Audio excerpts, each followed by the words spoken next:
सोने का महल बांग्लादेश की हर चीज 24 कैरेट खाली सोने से तैयार है। मध्य प्रदेश के शहर इंदौर में वाक़ एक शानदार रिहायशी बंगला इन दिनों सोशल मीडिया पर खबरों का मरकज बन चुका है। सोशल मीडिया पर इसे सोने का महल कहा जा रहा है क्योंकि इस बंगले का हर गोशा, हर फर्नीचर और हता के इलेक्ट्रिक सॉकेट तक 24 कैरेट सोने से बनाए गए हैं। ये मुनफरिद बंगला मारूफ सोशल मीडिया इन्फ्लुएंसर प्रेम सार सूद के एक वीडियो के बाद अवामी तवज्जो का मरकज बन गया। इन्होंने इस महल नुमा घर का तफसीली वीडियो टूर इंस्टाग्राम पर शेयर किया, जो देखते ही देखते लाखों अफराद तक पहुंच गया। घर की खुसूसियात वीडियो में दिखाया गया है कि यह आलीशान बंगला न सिर्फ देखने में शहाना है बल्कि इसकी तज़ईन व आराइश भी बेमिसाल है। बंगले की अहम खुसूसियात दर्ज झेल है।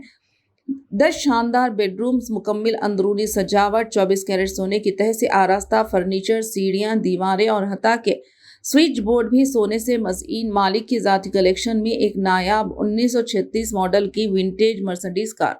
मालिक की जद्दोजहद और कामयाबी की दास्तान। वीडियो में बंगले के मालिक ने अपनी जिंदगी के जद्दोजहद पर मबनी कहानी भी सुनाई, जो लोगों के लिए बाइस तरगीब बन गई। इन्होंने बताया कि हमारा खानदान 25 अफराद पर मुश्तमिल था और सिर्फ एक पेट्रोल पंप हमारी रोजी का वाहिद जरिया था। मैंने महसूस किया कि इस तरह जिंदगी नहीं गुजार सकते, इसलिए मैंने सरकारी ठेकेदार गवर्नमेंट कॉन्ट्रैक्टर बनने का फैसला किया। आज वो न सिर्फ सड़कें, पुल और इमारतें तामीर करते हैं बल्कि एक 300 कमरों पर मुश्तमिल 5 स्टार होटल की तामीर में भी मसरूफ है। सोशल मीडिया पर अवामी रद्द-ए-अमल इस वीडियो पर लाखों सारिफीन ने हैरत और दाद के इजहार के साथ तबसरे किए।